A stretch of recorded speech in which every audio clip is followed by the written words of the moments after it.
देखेंगे। फिर inverted head and shoulder chart पर आपको कुछ इस प्रकार से दिखता है।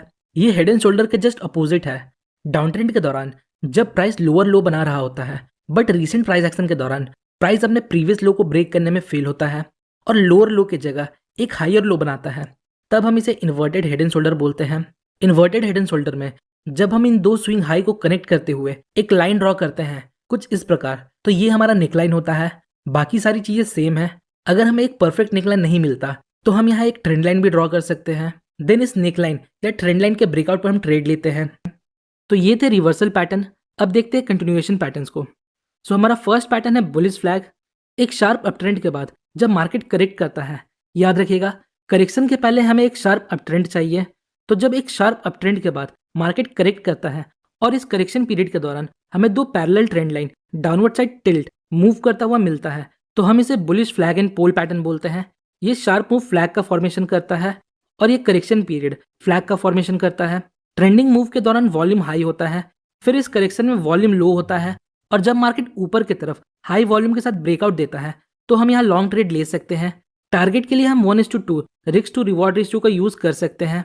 बहुत से लोग अपना स्टॉप लॉस इस पॉइंट पर रखते हैं और बहुत से लोग इस पॉइंट पर रखते हैं।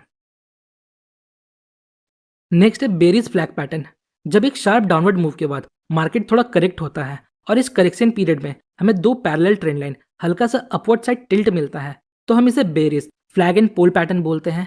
ये शार्प मूव फ्लैग पोल का फॉर्मेशन करता है और ये करेक्शन पीरियड फ्लैग का फॉर्मेशन करता है। नाउ इसमें भी ट्रेंडिंग मूव के दौरान वॉल्यूम हाई होता है और करेक्शन पीरियड के दौरान वॉल्यूम लो होता है और प्राइस जब हमें नीचे की तरफ ब्रेकआउट देता है विथ हाई वॉल्यूम, तो ये हमारे लिए कंफर्मेशन का काम कर सकता है। नाउ अब हम इसके ब्रेकआउट पे शॉर्ट कर सकते हैं। अगेन इसमें हम प्रॉफिट टारगेट के लिए 1:2 रिस्क टू रिवॉर्ड रेशियो का यूज कर सकते हैं। नेक्स्ट है बुलिश पेनेंट। ये pattern same bullish flag pattern के कॉन्सेप्ट पर काम करता है, बस बुलिश फ्लैग में हमें करेक्शन के समय दो parallel trend line downward side tilt मिलता है और पेनेंट पैटर्न के फॉर्मेशन के दौरान हमें दो ट्रेंड लाइन एक दूसरे के अपोजिट मूव करते हुए मिलते हैं। बाकी सारा कॉन्सेप्ट सेम है। जैसे हम बुलिश फ्लैग को ट्रेड करते हैं उसी तरह हम बुलिश पेनेंट को भी ट्रेड कर सकते हैं। नेक्स्ट है बेरिश पेनेंट। ये भी सेम बेरिश फ्लैग पैटर्न की तरह है, बस इसमें हमें शार्प डाउनवर्ड मूव के बाद दो अपोजिट ट्रेंड लाइन मिलते हैं और जब मार्केट नीचे की तरफ ब्रेकआउट देता है तो हम इसके बेस पे शॉर्ट ट्रेड लेते हैं। नेक्स्ट है ascending triangle pattern. Up trend के दौरान जब market same level of resistance पर मल्टीपल टाइम रिजेक्ट होकर नीचे आता है, बट जब प्राइस नीचे आता है तो वो सेम लेवल ऑफ सपोर्ट तक नहीं जा पाता। यहाँ हमें हायर लोज का फॉर्मेशन देखने को मिलता है। तो जब हम इन हाइज को लेते हुए एक रेजिस्टेंस लेवल और इन लोज को लेते हुए एक असेंडिंग ट्रेंड लाइन मतलब ऊपर जाता ट्रेंड लाइन ड्रॉ करते हैं, तो हम इसे असेंडिंग ट्रायंगल पैटर्न बोलते हैं। इस पैटर्न को देखने पर पता चलता है सेलर्स फ्रीक्वेंटली वीक होते जा रहे हैं और प्राइस को ज़्यादा नीचे नहीं ले जा पा रहे हैं, मतलब यहाँ बायर्स स्ट्रांग है। तो जब बायर्स रेजिस्टेंस लेवल को ब्रेक करके प्राइस को ऊपर ले जाते हैं तो हम यहाँ ब्रेकआउट पर ट्रेड लेते हैं या ब्रेक एंड रीटेस्ट पर ट्रेड लेते हैं। प्रॉफिट के लिए हम इस डिस्टेंस का यूज कर सकते हैं। नेक्स्ट है descending triangle pattern. Down trend के दौरान जब price same level of support पर मल्टीपल टाइम रिजेक्ट होकर ऊपर आता है, बट जब प्राइस ऊपर आता है तो ये अपने प्रीवियस हाई को ब्रेक नहीं कर पाता और हमें यहाँ लोअर हाइज का फॉर्मेशन देखने को मिलता है, जो हमें बताता है अभी बायर्स वीक है, वो प्राइस को ऊपर पुश करने में फेल हो रहे हैं। तो जब हम इन लोज को कनेक्ट करते हुए एक सपोर्ट लेवल ड्रॉ करते हैं और इन लोअर हाइज को लेते हुए एक डिसेंडिंग ट्रेंड लाइन ड्रॉ करते हैं, तो इस फॉर्मेशन को हम डिसेंडिंग ट्रायंगल पैटर्न बोलते हैं। और जब प्राइस सपोर्ट लेवल को ब्रेक करता है तो हम यहाँ वॉल्यूम का कंफर्मेशन लेकर ब्रेकआउट ट्रेड ले सकते हैं या ब्रेक एंड रीटेस्ट का वेट कर सकते हैं। Next bullish rectangle. जब अपट्रेंड के दौरान मार्केट कंसोलिडेट करता है और इस कंसोलिडेशन पीरियड के दौरान हमें एक फ्लैट लेवल ऑफ सपोर्ट और एक फ्लैट लेवल ऑफ रेजिस्टेंस मिलता है, तो इसे हम बुलिश रेक्टेंगल बोलते हैं। जब प्राइस रेजिस्टेंस को ब्रेक करता है तो हम यहाँ वॉल्यूम का कंफर्मेशन लेकर ट्रेड ले सकते हैं या फिर हम ब्रेक एंड रीटेस्ट का वेट कर सकते हैं।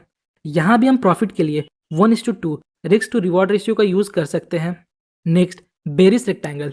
डाउन ट्रेंड के दौरान जब मार्केट कंसोलिडेट करता है और इस कंसोलिडेशन पीरियड के दौरान जब हमें एक रेक्टेंगल बॉक्स या हम बोल सकते हैं एक सपोर्ट लेवल और एक रेजिस्टेंस लेवल एक दूसरे के पैरेलल मिलता है, तो हम इसे रेक्टेंगल पैटर्न बोलते हैं। अगर इस पैटर्न के फॉर्मेशन के बाद मार्केट सपोर्ट लेवल को हाई वॉल्यूम के साथ ब्रेक करता है तो हम यहाँ शॉर्ट ट्रेड ले सकते हैं। नेक्स्ट है कप एंड हैंडल पैटर्न।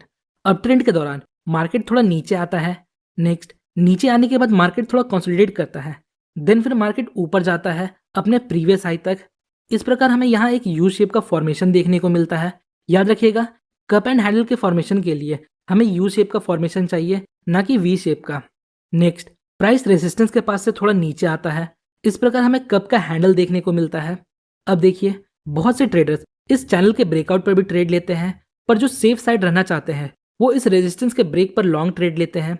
इस पैटर्न के बॉटम से लेकर टॉप के डिस्टेंस का हम प्रॉफिट टारगेट रख सकते हैं और अपना स्टॉप लॉस हम यहाँ कहीं रख सकते हैं। तो ये थे ट्रेंड कंटिन्यूएशन पैटर्न। अब बात करते हैं न्यूट्रल पैटर्न्स का। तो हमारा नेक्स्ट पैटर्न है सिमेट्रिकल ट्रायंगल पैटर्न। ये पैटर्न हमें चार्ट पर कुछ इस प्रकार से दिखता है। इसमें प्राइस वाइड रेंज से नैरो रेंज में शिफ्ट होता है और इस कॉन्ट्रैक्शन के दौरान हमें दो अपोजिट ट्रेंड लाइन मिलता है जो आगे बढ़ते हुए एक दूसरे को कॉन्ट्रैक्ट करते हैं। अब देखिए, इस पैटर्न में मार्केट जिस भी डायरेक्शन में ब्रेकआउट या ब्रेकडाउन देता है हम उसके बेस पर ट्रेड लेते हैं।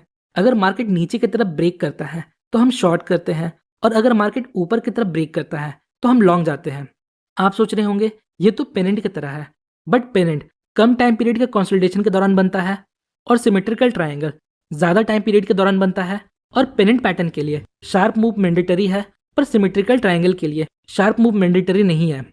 अब देखिए, बहुत से ट्रेडर्स असेंडिंग ट्रायंगल और डिसेंडिंग ट्रायंगल को न्यूट्रल पैटर्न की तरह ट्रेड करते हैं, पर मैं आपको सजेस्ट करूंगा आप उन्हें कंटिन्यूएशन पैटर्न की